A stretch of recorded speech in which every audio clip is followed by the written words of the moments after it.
روح دین کے اعتبار سے ایک بہت ہی اہم مسئلے سے بحث کرتی ہے۔ اس کے راوی ہیں حضرت عبداللہ ابن عباس، جن کی کنیت ہے ابو العباس، یعنی ان کے والد کا نام بھی عباس ہے، ان کے بیٹے کا نام بھی عباس ہے۔ عن ابی العباس عبداللہ ابن عمر ابن عباس رضی اللہ تعالی عنہما۔ تو اس میں چونکہ جیسا کہ میں نے عرض کیا کہ استعانت باللہ، مدد مانگنی ہو تو صرف اللہ سے مانگو، یہ دین کی روح کا ایک بہت اہم مسئلہ ہے، بہت اہم موضوع، روح دین۔ میں نے اسی لیے آج سورہ فاتحہ کی تلاوت کی شروع میں کہ اس مسئلے کی اہمیت جو ہے اس کا آپ کو اندازہ ہو جائے۔ سورہ فاتحہ جو ہماری نماز کا جزو لازم ہے، حدیث نبوی ہے لا صلاۃ لمن لم یقرأ بفاتحۃ الکتاب، سورہ فاتحہ کے بغیر کوئی نماز نہیں، ہر رکعت میں ہم پڑھتے ہیں۔ یا یہ دوسری بات ہے، فقہ حنفی کے مطابق امام پڑھتا ہے اگر جہری انداز میں تو گویا کہ پوری جماعت کی طرف سے ادائیگی ہوئے، لیکن اس پہ اتفاق ہے کہ سورہ فاتحہ ہی اصل نماز ہے۔ اسی لیے ایک حدیث میں جو مسلم شریف میں آئی ہے حضرت ابو ہریرہ سے، سورہ فاتحہ کی تجزیہ کیا گیا ہے مضامین کا، اور وہ حدیث قدسی ہے۔ قسمت الصلاۃ بینی و بین عبدی نصفین، اللہ فرماتا ہے میں نے نماز کو اپنے اور اپنے بندے کے درمیان برابر برابر تقسیم کر دیا۔ بندہ کہتا ہے، اب اس کے بعد ساری تفصیل سورہ فاتحہ کی ہے۔ صلاۃ کہا قسمت الصلاۃ بینی و بین عبدی نصفین، تو ہم تو صلاۃ میں سورہ فاتحہ بھی ہے، پھر اس کے بعد کچھ ہم اور قرآن مجید کی آیتیں پڑھتے ہیں، پھر رکوع بھی ہے، پھر سجود بھی ہے، قیام بھی ہے اور قاعدہ بھی ہے، سب ہے۔ صلاۃ تو منہ کا، لیکن یہ کہ اصل صلاۃ سورہ فاتحہ۔ چنانچہ اس حدیث میں تجزیہ کیا گیا ہے، جب بندہ کہتا ہے، میرا بندہ یہ کہتا ہے الحمدللہ رب العالمین، تو میں یہ کہتا ہوں، اللہ تعالیٰ یہ فرماتا ہے حمدنی عبدی، میرے بندے نے میری حمد کی، تعریف کی، ثنا کی۔ جب بندہ کہتا ہے الرحمن الرحیم، میں کہتا ہوں، اللہ کہتا ہے اثنا علی عبدی، میرے بندے نے میری ثنا کی۔ اور جب بندہ کہتا ہے مالک یوم الدین، تو اللہ فرماتا مجدنی عبدی، میرے بندے نے میری بزرگی بیان کی۔ تو یہ سارا میں اس لیے آپ کو حوالہ دے دیا ہے۔ آج میں سورہ فاتحہ کا درس نہیں دے رہا ہوں، پوری بات نہیں سنا رہا کہ اصل نماز سورہ فاتحہ۔ اب سورہ فاتحہ میں 7 آیتیں ہیں، اور عجیب ترتیب ہے، 3 آیتوں پر ایک جملہ بنتا ہے، الحمدللہ رب العالمین الرحمن الرحیم مالک یوم الدین، آیتیں 3 جملہ 1۔ پھر 3 آیتوں پر ایک جملہ ہے آخر میں، اہدنا الصراط المستقیم صراط الذین انعمت علیہم غیر المغضوب علیہم ولا الضالین، آیتیں 3 جملہ 1۔ درمیانی آیت ہے 4 نمبر کی، ایاک نعبد و ایاک نستعین، یہ ہے در حقیقت مرکزی آیت، مرکزی ہو گئی، 3 ادھر 3 ادھر، پھر وہ 3 ایک جملہ، آخری 3 ایک جملہ، اور یہ ایک آیت میں 2 جملے ہیں۔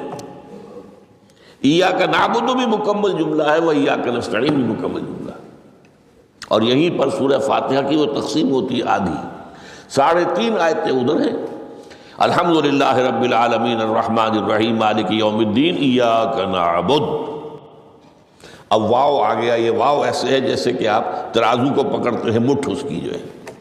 اب 3.5 آیتیں ہیں، وَإِيَّاكَ نَسْتَعِينُ اهْدِنَا الصِّرَاطَ الْمُسْتَقِيمَ صِرَاطَ الَّذِينَ أَنْعَمْتَ عَلَيْهِمْ غَيْرِ الْمَغْضُوبِ عَلَيْهِمْ وَلَا الضَّالِّينَ۔ یہ جو مرکزی آیت ہے، اس میں 2 باتوں کا ذکر ہے۔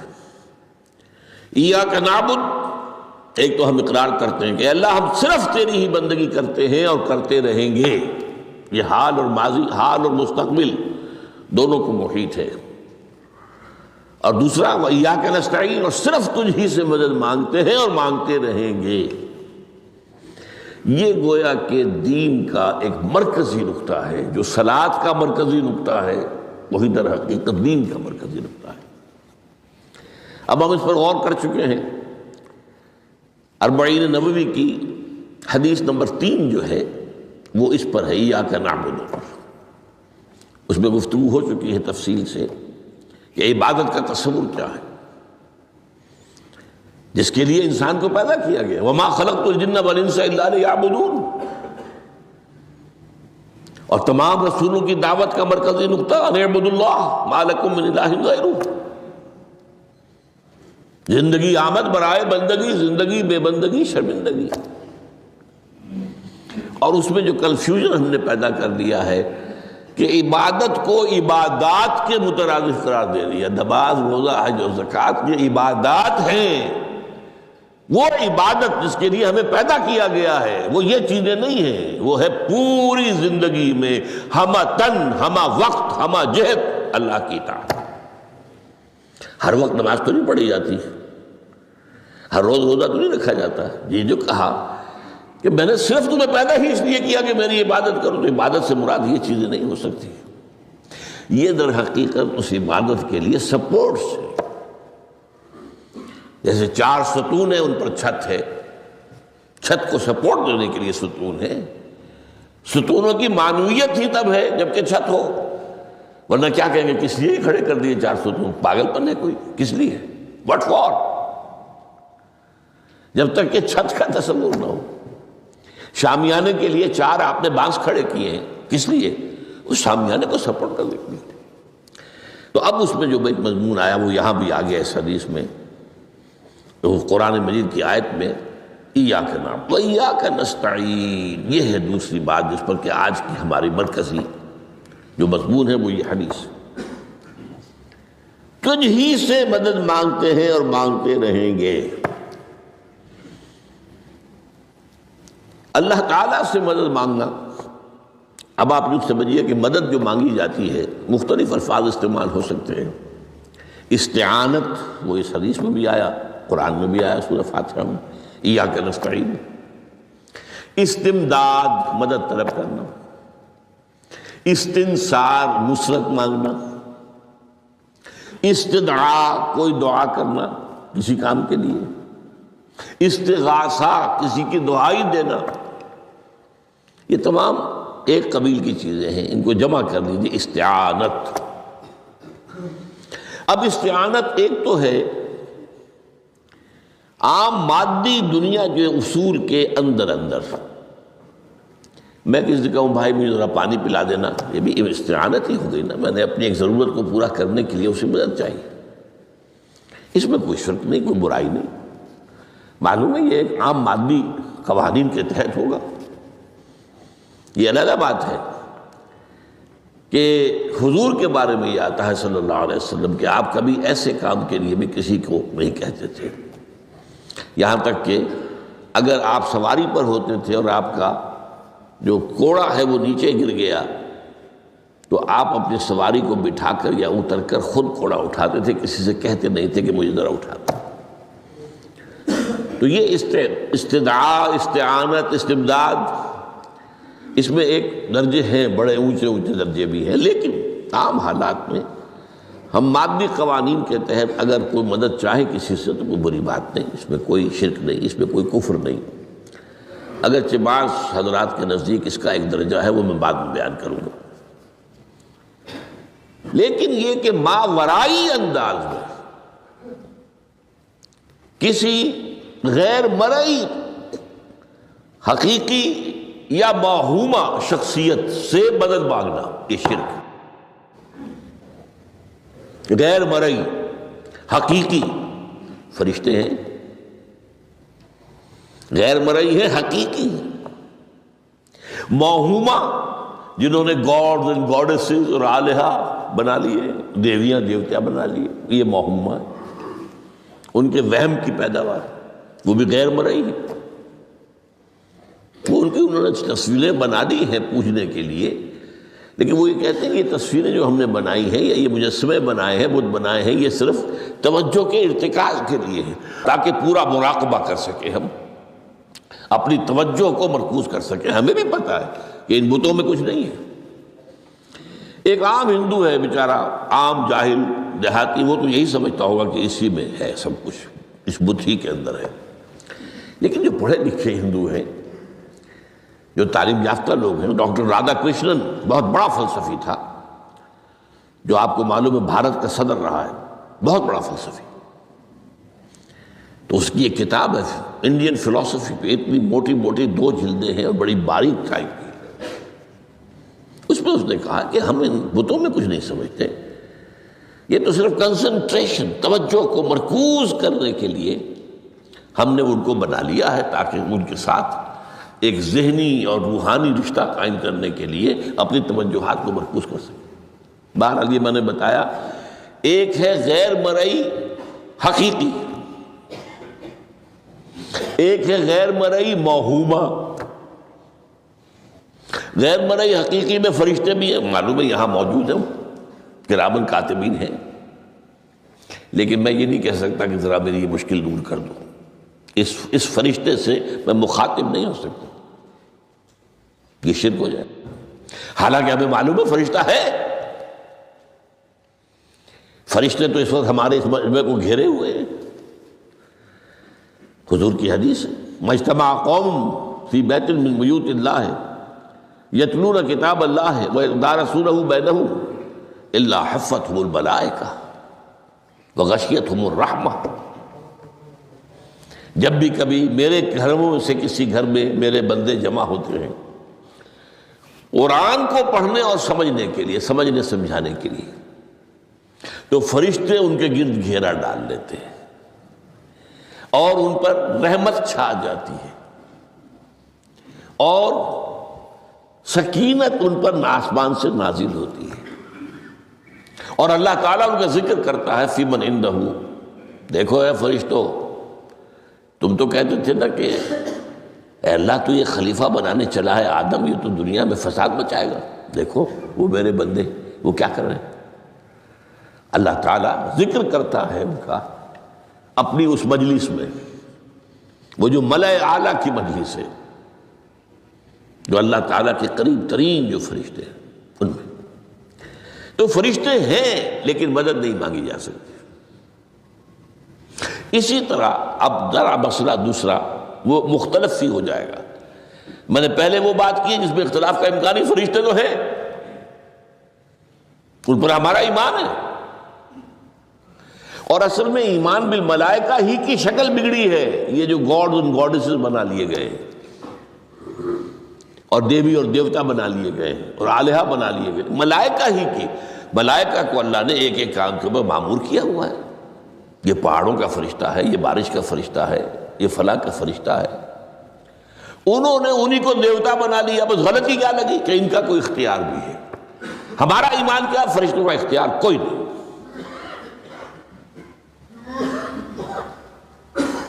یفعلون ما یؤمرون، جو اللہ حکم دیتا ہے کرتے ہیں، ان کا کوئی اختیار نہیں۔ بس یہ باریک سا پردہ ہے،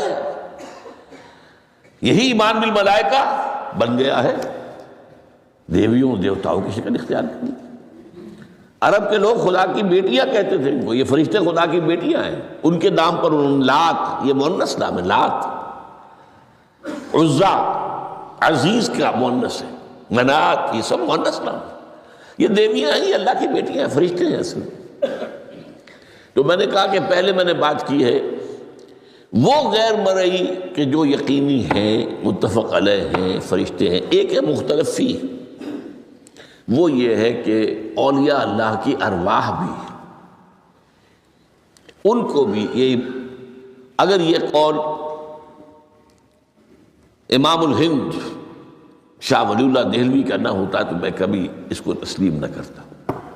ان کا قول ہے کہ اللہ تعالیٰ اپنے جو بڑے محبوب بندے ہوتے ہیں ان کے انتقال کے بعد ان کی ارواح کو بھی فرشتوں کے جو درجہ اسفل ہے، سب سے نچلے درجے کے جو فرشتے ہیں ان میں شامل کر دیتے ہیں،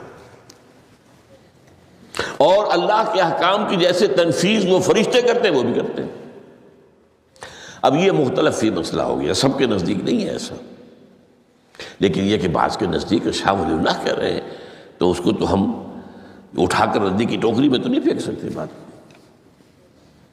لیکن ان کو بھی نہیں پکارا جائے گا. وہ ہے، وہ بھی اللہ کی سول سروس کے اندر بھرتی ہو گئے. سول سروس ہے نا، اس کے کارڈرز ہیں ہمارے ہاں. پٹواری سے آپ چلیں گے تو ریونیو کا محکمہ جو ہے، پٹواری پر گرداور، اور گرداور سے گرداور، قانون گو، اور اس سے اوپر اور نائب تحصیلدار، یہ چلے گا. تو فرشتوں کے بھی گریڈ ہیں، طبقہ اسفل، طبقہ اعلیٰ. تو اگر اللہ تعالیٰ اپنے نیک بندوں کی ارواح کو بھی اس میں شامل کر دے تو ہمیں کیا اعتراض ہے؟ اور اس کو ماننے سے کوئی شرک لازم نہیں آئے گا. ہاں انہیں پکارو گے تو شرک لازم آ جائے گا. بات سمجھ رہے؟ باریک فرق. فرشتوں کو مانتے ہیں، پکار نہیں سکتے، مدد نہیں مانگ سکتے. اسی طریقے سے ان کو آپ مانتے بھی ہوں اگر کہ وہ ملائکہ کی آخری صف میں ان کو بھی اللہ نے بھرتی کر لیا ہے تو ٹھیک ہے. لیکن یہ کہ آپ اختلاف کریں، اختلاف بھی کر سکتے ہیں کہ اتنی بڑی بات کے لیے کوئی دلیل قرآن مجید سے ہمیں نہیں ملتی. فرض کیجئے کوئی شخص کہتا ہے، لیکن یہ کہ یہ ایک قول ہے، ایک محدث کا ہے. لیکن بعد فرق جو بتا رہا ہوں، ان کو یہ مان لینا کہ فرض کیجئے شیخ عبد القادر جو ہے بغدادی گیلانی رحمۃ اللہ علیہ، ان کی روح اب کہیں آ سکتی ہے، ارواح آ سکتی ہے، جیسے ملائکہ آ سکتی ہے. روح محمدی صلی اللہ علیہ وسلم آ سکتی ہے. لیکن ہم اس وقت محمد کو پکاریں گے نہیں. پکارا تو شرک ہو جائے گا، دعوت جب دعا کی تو شرک ہو جائے گا. تو یہ ذرا باریک سا فرق ہے جو ہمارے ہاں اس فرق کو نہ سمجھنے کی وجہ سے ہی یا تو انکار کر دیتے ہیں سرے سے، روح آ ہی نہیں سکتی، اور یا یہ کہ پھر ان سے دعائیں اور استدعا اور استغاثہ، تو یہ دونوں میں جو ہے انتہائی ہو جاتی. اچھا، دنیا کے قانون کے تحت بھی جو میں نے کہا تھا، میں بتاؤں گا کہ اس کا بھی ایک مرتبہ ہے. آپ نے کسی شخص سے ایک کام کے لیے کہا، وہ کام دنیا کے قوانین کے تحت ہے. فرض کیجئے آپ کسی سے کہتے ہیں میری فلاں جگہ پر سفارش کر دیجئے، میرا یہ مسئلہ ہے، 100% درست ہے. لیکن یہ کہ فرض کیجئے کہ میرا جو مدعا علیہ ہے یا جو میرا مد مقابل ہے وہ چرب زبان ہے زیادہ، یا وہ اس نے کوئی لمبی چوڑی سفارش جو ہے فراہم کر دی ہے، تو آپ بھی میری بات رکھ دیں. وہاں قرآن مجید میں آیا ہے سورہ نساء، من یشفع شفاعۃ حسنۃ، اچھی شفاعت کرنا، صحیح بات، تو اس کے اندر اللہ تعالیٰ نے اجر و ثواب رکھا ہے. اب آپ نے ایک دفعہ کہا، اس نے نہیں کیا، دوسری دفعہ کہا، نہیں کیا، پھر کہا، تو یہ میں ایک بزرگ کا قول آپ کو بتا رہا ہوں کہ یہ شرک ہو جائے گا. ایک دفعہ کہا ٹھیک ہے، یہ سوال ہے، دوسری دفعہ کہا یہ بھی چلیے معاف، اب تیسری دفعہ. اس کا مطلب یہ کہ آپ نے یہ بات سمجھ لی ہے کہ آپ کا خیر اسی کے ہاتھ میں ہے، اور یہ شرک خفی ہو جائے گا. ٹھیک ہے، آپ نے کہا اگر وہ کر دے ٹھیک، کوئی اعتراض نہیں. تو یہ باتیں بھی سمجھنے کی ہیں، کیونکہ آدمی جو ہے اگر پیچھے پڑ جاتا ہے، کہتا رہتا، مطلب معلوم ہوا کہ اس کے ذہن میں یہ بات بیٹھ گئی ہے کہ تمہارا خیر جو ہے، تمہاری بھلائی اسی کے ہاتھ میں نہیں. بہرحال اس تمہید کے بعد اب ہم پڑھ رہے ہیں. حضرت ابن عباس فرماتے ہیں رضی اللہ تعالی عنہ، کنت خلف النبی یوما صلی اللہ علیہ وسلم، ایک دن میں حضور کے پیچھے تھا. اب پیچھے ہونے سے کیا مراد ہے؟ گمان غالب یہ ہے کہ سواری پر، جس کو ردیف بھی کہتے ہیں. واللہ عالم یہ بھی ہو سکتا ہے کہ چلتے ہوئے پیچھے پیچھے چل رہے ہیں، ادب کے ساتھ. چچا زاد بھائی ہیں لیکن عمر میں تو بہت چھوٹے ہیں، نوجوان ہیں. اس کیفیت میں حضور نے اب ان سے خطاب کیا، یا غلام، اے نوجوان، اے لڑکے کہا، اے لڑکے، اعلمک کلمات، میں تمہیں تلقین کرتا ہوں چند کلمات. اب یہ ہے حضور کا طریقہ تربیت و تعلیم و تزکیہ. وہاں کوئی مدرسے نہیں تھے، وہاں کوئی درس کی محفلیں تو نہیں ہوتی تھی. محفل تو ایک ہی ہوتی تھی ہفتے میں، اور وہ جمعے کا اجتماع ہے. باقی حضور کی صحبت ہے، فجر کی نماز کے بعد بھی آپ بیٹھے ہیں، صحابہ بھی بیٹھ گئے، کچھ گفتگو ہو رہی ہے، اسی میں تربیت، اسی میں تعلیم، اسی میں تزکیہ۔ وہ علیحدہ ذکر کے حلقے جو ہے وہ ضربے مارنے کے لیے یہ تو نہیں تھے، یہ تو بات کی ایجاد ہے، میں تو سب مانتے ہیں کہ یہ بات کی ایجاد ہے، یہ مصنون چیزیں نہیں۔ بہرحال حضور نے اے لڑکے یا اے بیٹے، جو بھی آپ اس کا ترجمہ کریں، میں تمہیں چند باتیں سکھاتا ہوں۔ مطلب کیا ہے؟ وَعَلِّمُكَ كَلِمَاتٍ، توجہ سے سنو، غور سے سنو، حفظ جان بنا لو۔ احفظ اللہ یحفظک، پہلا کلمہ، اللہ کی حفاظت کرو وہ تمہاری حفاظت کرے گا۔ اب اس سے مراد کیا ہے؟ عام طور پر سمجھا گیا ہے کہ اللہ کے احکام کی حفاظت کرو، کوئی حکم ٹوٹنے نہ پائے، وہ تمہاری حفاظت کرے گا۔ اور ایک مفہوم یہ بھی ہو سکتا ہے، اللہ کو اپنے دل میں محفوظ رکھو، اس کی یاد سے اس دل کو، اس خانہ قلب کو خالی نہ ہونے دو، مستحضر رکھو اللہ کو اپنے دل میں، تو اللہ تمہاری حفاظت کرے گا، اللہ تمہیں یاد رکھے گا۔ اور حدیث قدسی میں یہ الفاظ آئے، میرا بندہ جب مجھے اپنے دل میں یاد کرتا ہے، میں بھی اسے اپنے دل میں یاد کرتا ہوں۔ جب میرا بندہ کسی محفل میں میرا ذکر کرتا ہے، میں اس سے کہیں بہتر محفل میں اس کا ذکر کرتا ہوں۔ اللہ کی محفل تو ملائے اعلیٰ کی ہے، ملائکہ مقربین کی ہے۔ وہ جو امیر خسرو کا شعر ہے، وہ پتہ نہیں کس کیفیت میں انہوں نے کہا ہے، خدا خود میر محفل بود اندر لامکاں خسرو، محمد شمع محفل بود شب جائے کہ من بودم۔ اے خسرو، رات میں جہاں تھا، وہ رات کوئی کیفیت تھی جو گزری ہے، وہ ایک لامکان کی محفل تھی۔ اب مکان نہیں ہے، لامکان ہے، مادی نہیں ہے وہ۔ اس کی محفل میں میر محفل اللہ تھا اور شمع محفل محمد تھے صلی اللہ علیہ وسلم۔ خدا خود میر محفل بود اندر لامکان خسرو، محمد شمع محفل بود شب جائے کہ من بودم۔ بہرحال اللہ کو تم اپنے دل میں مستحضر رکھو، اللہ تعالیٰ تمہیں بھی یاد رکھے گا۔ دوبارہ فرمایا احفظ اللہ تجدہ امامک تجاہک، اللہ کو یاد رکھو تو اپنے سامنے موجود پاؤ گے، جب چاہو دعا کرو۔ وہ جو کہا ہے کہ دل میں ہے، جب چاہو مخاطب ہو جاؤ۔ دل کے آئینے میں ہے تصویر یار، جب ذرا گردن جھکائی دیکھ لی، کہیں دور تو نہیں ہے۔ نحن اقرب الیہ من حبل الورید، تمہارے دل میں اللہ ہے تو کہاں جا رہے ہیں اس کو ڈھونڈنے کے لیے؟ اپنے دل میں۔ وہ جو بے دل نے کہا ہے، ستم است گر ہوست کا شبد کہ بے سیر سر و سمندرا، تجھے غنچہ کم نہ دمیدئی در دل کشا بچمندرا۔ بڑے ستم کی بات ہے کہ تمہارا دل کہتا ہے چلو ذرا باغیچے میں چلو، پھولوں کی سیر کرو، یہ گلاب کا پھول ہے، یہ موتیا ہے، یہ سیر۔ ستم است، بڑے ستم کی بات ہے۔ کیوں بھی ستم کیا ہو گیا اس میں؟ ستم است گر ہوست کشد، تمہاری خواہش تمہیں کھینچتی ہے کہ بے سیر سر و سمندرا، سر و سمن، ذرا ان کی سیر کرنے کے لیے آؤ۔ تجھے غنچہ کم نظر، تو خود ایک غنچہ ہے، تو خود ایک پھول ہے، اللہ کا بنایا ہوا اشرف المخلوقات۔ وہ اشرف المخلوقات سے بڑا کوئی پھول ہو سکتا ہے؟ تجھے غنچہ کم نہ دمیدئی در دل کشا، اپنے دل کا دروازہ کھولو، بچمن درا، اس کے اندر جو چمن آباد ہے وہ کیا ہے؟ روح ہے۔ دل مسکن ہے قلب، قلب مسکن ہے روح کا۔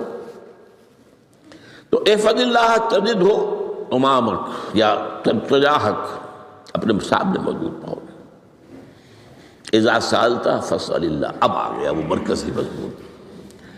دیکھو جب مانگو اللہ سے مانگو، غیر اللہ کے سامنے ہاتھ دراز کرو ہی مت۔ ایک حدیث میں آتا، یعنی حرام نہیں ہے، دنیاوی قواعد اصول قوانین کے تحت کسی سے مدد چاہنا، کوئی سوال کرنا حرام نہیں ہے۔ وہ تو میں نے کہا کہ اس پر اصرار آپ کریں گے تو اس میں بو پیدا ہو جائے گی، بدبو پیدا ہو جائے گی شرک کی، لیکن آپ سوال کریں، مدد لیں، اسی پر دنیا قائم ہے، ایک دوسرے کے ساتھ تعاون کے ساتھ۔ لیکن اونچا مقام کیا ہے؟ کسی سے سوال مت کرو سوائے اللہ کے، یہاں تک کہ جوتے باندھنے کا تسمہ تمہیں درکار ہے تو بھی کسی سے مت مانگو، اللہ سے مانگو۔ کیا پتہ اللہ کس کے دل میں ڈال دے اور وہ آ کے تمہیں تسمہ پیش کر دے، ہوتا ہے ایسا، بسا اوقات ہوتا۔ جو اللہ کے ساتھ لو لگا کر رکھنے والے ہیں ان کے تو ایسے واقعات ہوتے ہیں کہ دل میں ایک بات آئی اور اس کے بعد وہی بات جو ہے وہ کوئی شخص آ گیا اور اس نے وہ بات پوری کر دی، کیونکہ لوگوں کے دل جو ہے وہ تو اللہ کے 2 انگلیوں کے مابین جسے چاہتا پھیر دیتا ہے۔ کیا پتہ اللہ کسی فرشتے کو انسانی شکل میں بھیج دے، آتا ہے فرشتہ، آتا ہے انسانی شکل میں، آتا ہے آپ کی تکلیف کو رفع کر دے، آپ کی ضرورت کو پورا کر دے، اسی سے مانگو، کسی اور سے مت مانگو۔ یہ ہے توحید کا لب لباب۔ یوں سمجھیے اسلام کی جڑ کیا ہے؟ ایمان۔ اسلام کا جو خارجی نظام عمل ہے، انفرادی اعمال ہو، اجتماعی ہو، ان سب کی روح رواں کیا ہے؟ ایمان۔ ٹھیک، ایک بات ہو گئی۔ ایمان کا خلاصہ لب لباب کیا ہے؟ ایمان باللہ،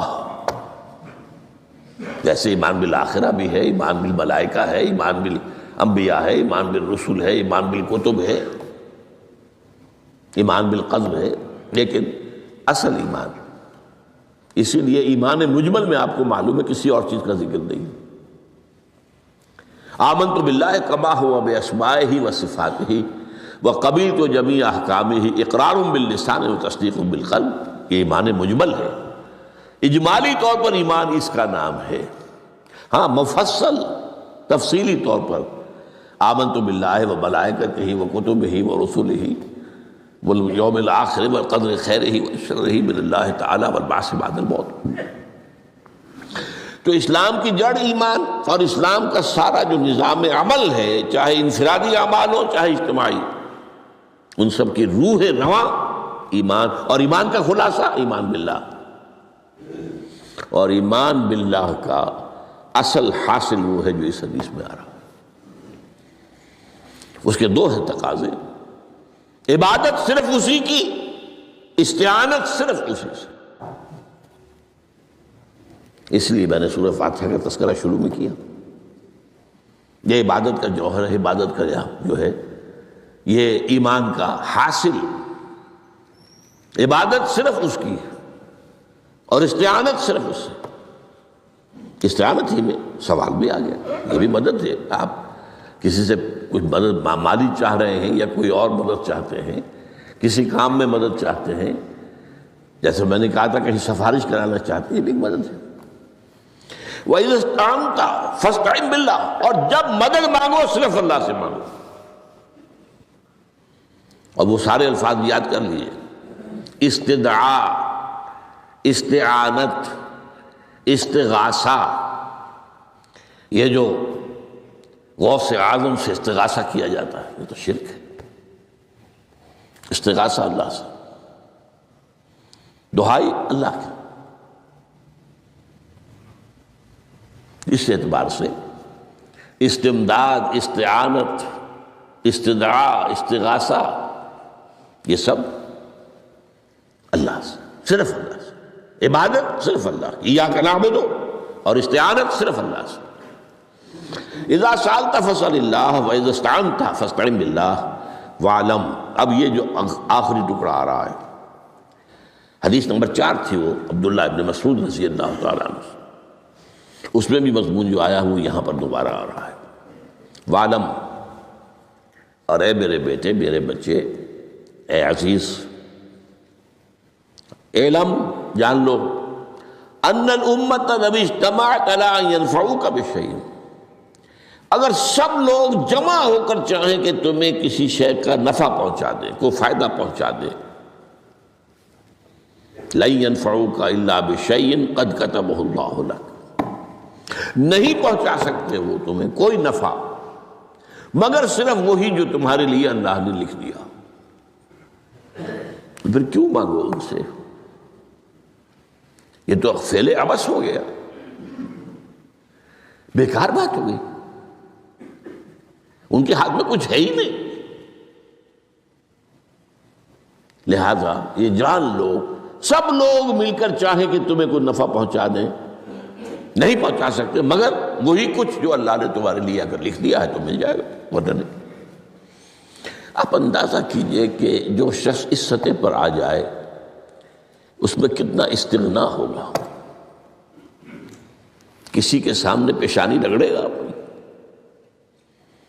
کسی کے سامنے ہاتھ پھیلائے گا، کسی کے سامنے اپنی عزت نفس کو ہتھیلی پر رکھ کر پیش کرے گا۔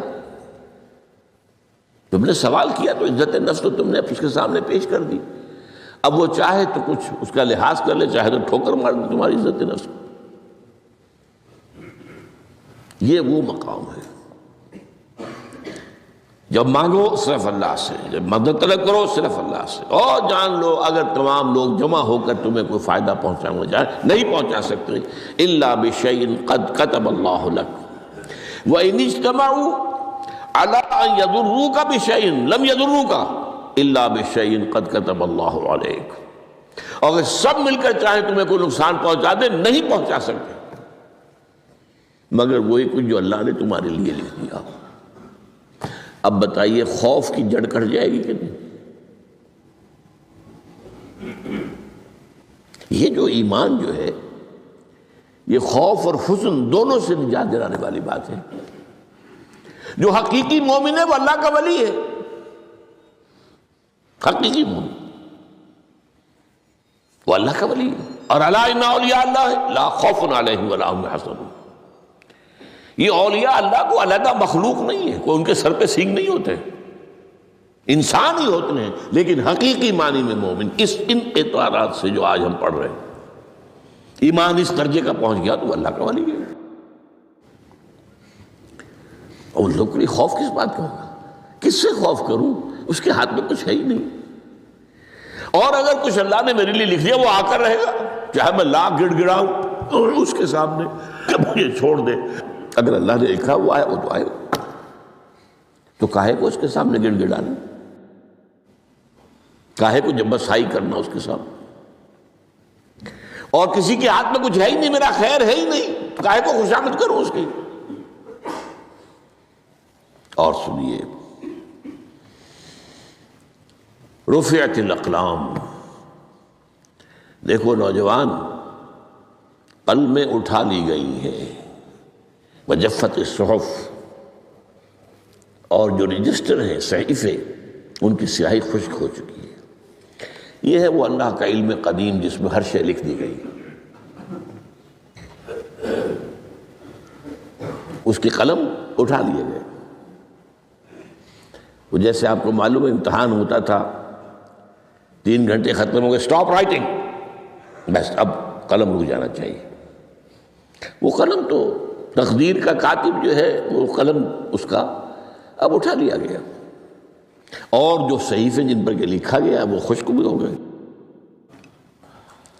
یہ تو روایت ہے جو امام ترمذی نے جس کو روایت کیا، یہ متن ان کا ہے جو ہم نے پڑھا ابھی، اور ان کا قول یہ ہے کہ یہ حدیث حسن صحیح ہے، لیکن یہی روایت اور انہی راوی سے عبداللہ ابن عباس سے رضی اللہ تعالیٰ عنہما اور بھی محدثین نے کی ہے، تو اس میں سے ایک اور متن جو ہے وہ یہاں پر امام نووی نے دے دیا ہے۔ احفظ اللہ تجدہ امامک، یہ تو پہلا وہ ٹکڑا تھا، وقت تو جاہک تھا، یہاں امامک ہے، امام مطلب ایک ہی ہے، اپنے سامنے پاؤ گے۔ اللہ کی حفاظت کرو، اللہ کو دل میں، اللہ کی یاد کو محفوظ رکھو، گویا کہ اللہ کو مستحضر رکھو۔ ذکر اللہ کے معنی کیا ہے؟ استحضار اللہ فی القلب، یہ ذکر اللہ ہے۔ جنہیں ہم ذکر سمجھ بیٹھے ہیں وہ ذکر کے ذریعے ہے، اقیم الصلاۃ لذکری، نماز قائم کرو میری یاد کے لیے، نماز ذریعہ ہے یاد کا۔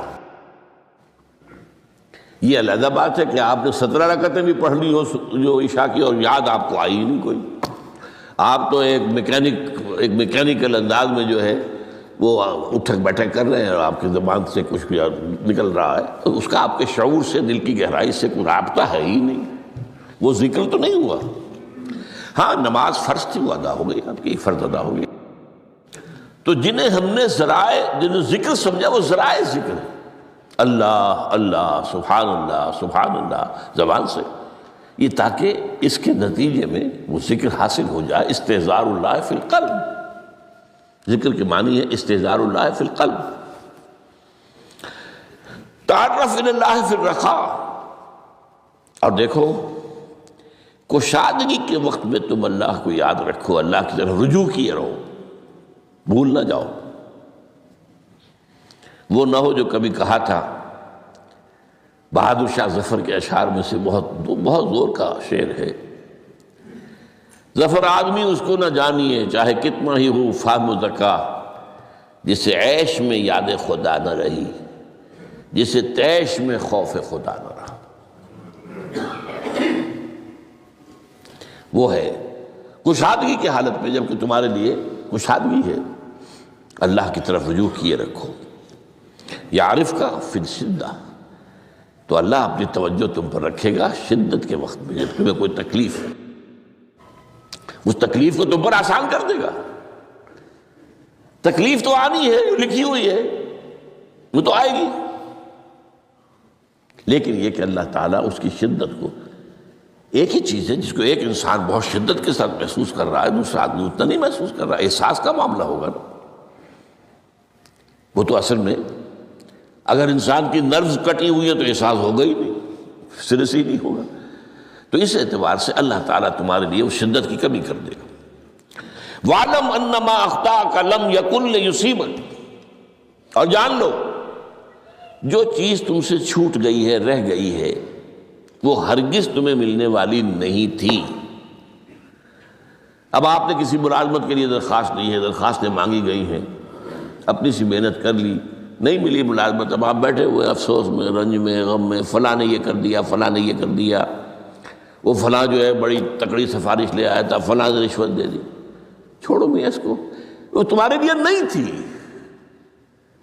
کاہے کو اپنے ذہن کے اندر یہ کھچڑی پکا رہے ہو بیٹھے ہوئے؟ خواہ آپ شاید سوء ظن میں بھی مبتلا ہو رہے ہو، کسی نے نہ رشوت دی اور آپ سمجھتے ہو کہ رشوت دی ہے اس نے۔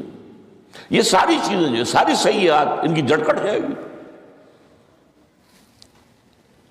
وَعْلَمْ أَنَّمَا أَخْطَأَكَ لَمْ يَكُنْ لِيُصِيبَكَ وَمَا أَصَابَكَ، اور جو چیز تم پر آ گئی، لَمْ يَكُنْ لِيُخْطِئَكَ، ہو ہی نہیں سکتا تھا کہ وہ تم پر نہ آتی۔ یہ کر لیتا تو ہو جاتا، شاید یہ کر لیتا، میں نے ٹیکہ پہلے لگوا دیا ہوتا تو یہ بات نہ ہوتی۔ بھائی وہ جو ہونا تھا وہ ہونا تھا۔ اب یہ وہ چیز ہے جس سے انسان میں کیفیت پیدا ہوتی، تسلیم و رضا۔ ہم بھی تسلیم کی خو ڈالیں گے، بے نیازی تیری عادت تھی صحیح، اے اللہ جو تو نے چاہا مجھے قبول ہے۔ اسی لیے میں نے آپ کو آیتیں سنائیں سورہ تغابن کی، ما اصاب من مصیبت الا باذن اللہ، کوئی مصیبت نہیں آتی مگر اللہ کے اذن سے۔ وَمَن یؤمن باللہ یہد قلبہ، جو اللہ پر ایمان رکھتا ہو اللہ اس کے دل کو ہدایت دے دیتا ہے۔ ہدایت کس بات کی؟ تسلیم و رضا۔ ستمشت گر حوست کشد کہ میں سر سلو سمندرا، نہیں یہ دوسرا شعر میں پڑھنا چاہتا تھا۔ سر دوستان سلامت کہ تو خنجر آزمائی، نہ شبد نصیب دشمن کے شبد ہلاکے تیغت۔ اے اللہ تیری طرف سے ہے، مجھے قبول ہے، اور بظاہر مجھے تکلیف ہو رہی ہے لیکن یقیناً اس میں میرا کوئی خیر ہے۔ یدک الخیر، تیرے ہاتھ میں تو خیر ہی خیر ہے، جو بھی تیری طرف سے آئے۔ سر تسلیم خم ہے جو مزاج یاد میں۔ اور یہ مضمون جو ہے زیادہ بڑے پیمانے پر سورہ حدید میں آیا ہے۔ ما اصاب من مصیبت فی الارض ولا فی انفسکم الا فی کتاب من قبل ان نبرأہا، کوئی مصیبت نہیں آتی نہ تمہاری جانوں میں نہ زمین میں زلزلہ آ جانا، سیلاب آ جانا، کچھ اور زمین کا دھنس جانا، یا یہ ہے کہ تمہاری جانوں میں کوئی بخار ہو گیا، کوئی اور تکلیف ہو گئی، اچانک معلوم ہوا کہ صاحب جو کینسر ہے، اور کینسر بھی اب 3rd سٹیج کو پہنچ چکا ہے۔ لیکن جو بھی آیا ہے وہ اللہ کے علم قدیم کی کتاب میں پہلے سے لکھا ہوا ہے، فی کتاب من قبل ان نبرأہا، یہ کتاب میں درج ہے اس سے پہلے کہ ہم اسے ظاہر کریں۔ اس کا نتیجہ کیا نکلنا چاہیے؟ لیکن لا تاسوا علی ما فاتکم ولا تفرحوا بما آتاکم، افسوس نہ کیا کرو جو تم سے جاتا رہے، چھوٹ جائے، کوئی عزیز فوت ہو گیا، کوئی موقع ہاتھ سے نکل گیا، ارے بھائی میں چوک گیا، بڑا موقع تھا، اب اس پر افسوس کر رہے ہیں۔ نہیں، جو چیز دیکھیں لا تاسوا علی ما فاتک ولا تفرحوا بما آتاک، جو اللہ تمہیں دے دے اس پر اتراؤ مت۔ وما اصابک لم یکن لیخطئک واعلم ان النصر مع الصبر، اور جان لو اللہ کی مدد صبر کے ساتھ آتی ہے، جو آئے اس کی طرف سے جھیلو، زبان پر کلمہ شکوہ اور شکایت نہ آئے، اللہ سے شکایت نہ آئے، تسلیم و رضا، جو تیری رضا ہے۔